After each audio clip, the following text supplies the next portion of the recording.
higala, welcome back to my channel. O karon mga higala, mag replanting ta mga higala, kay dako na mo guys yung pagka tanom mga higala niya ato ibalhin sa dito ra gyapon sa atubangan sa balay.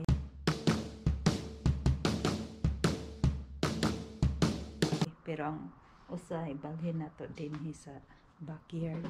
So tara mga higala, magkuha na ta sa atong mga tanom. So mo ni mga higala, kuha na kong pala. I-transplant na to diri kay gamay. Oh, doon da.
Ito din.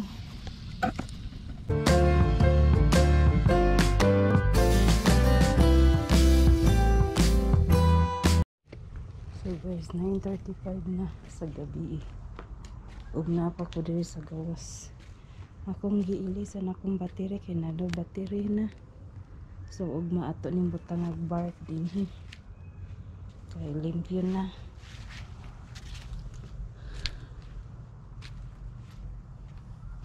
Ano ba siya?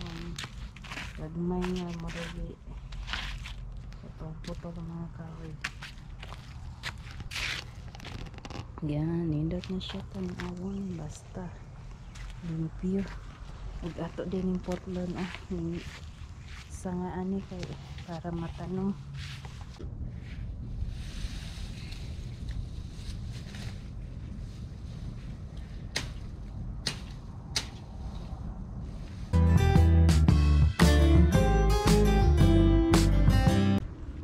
Sumuna siya. Siya ito itanong mo. Karna po. Kaya maklaro. Gato na ni uli na. Kuan. Ano ni uli niya ito. Mga gamit.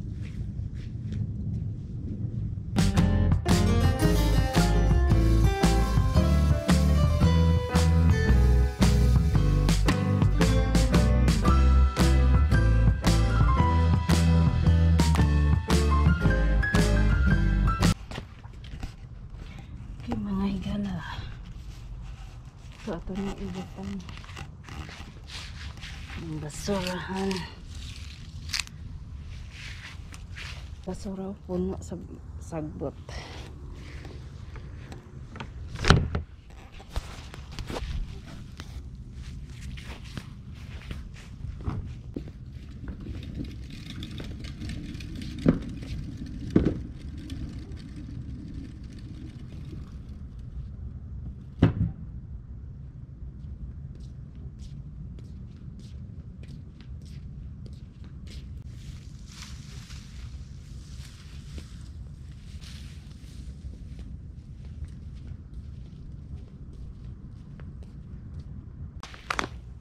Ready na, ugma.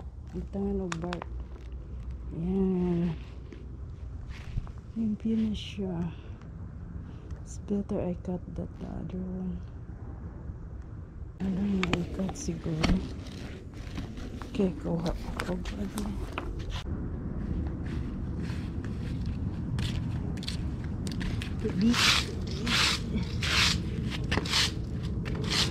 So, okay na mga higala. Tanawa.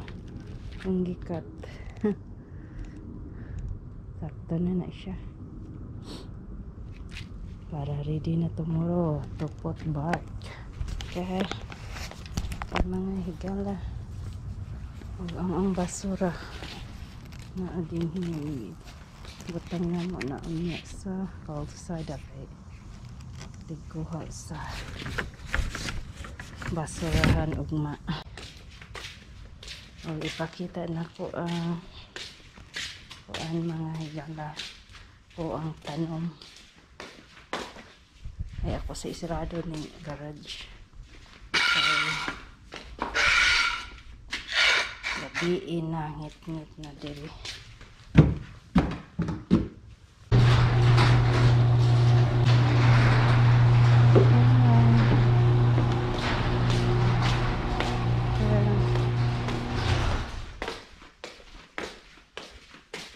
Ligo itag singot sa kainit. So naara mga higala o ang tanong kung butang sa gawas. Ngit-ngit na maitanong kasi mamatay na mo sa kainit.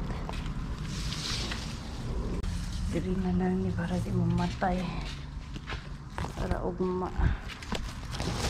So di mamatay. Diya ka ay nagkuha na lang kong tubig para di ni mamatay kay di pa na ako matanom karon kay gabi naman oy. So ugma na lang nako itanom o butangan na lang nako tubig para nga di mamatay ni siya. Nara siya. Nara siya. Ano lang natin tubig para mabuhi.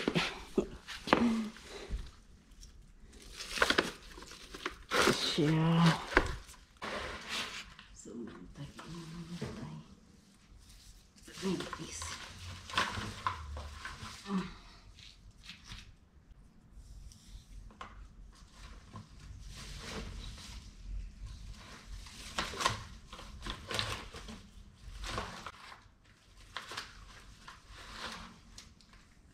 Ayan, nauna siya.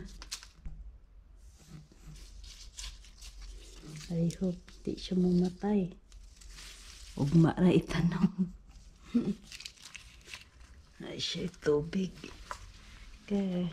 So, that's it for now. Our video mga higala. And see you next time. Bye-bye.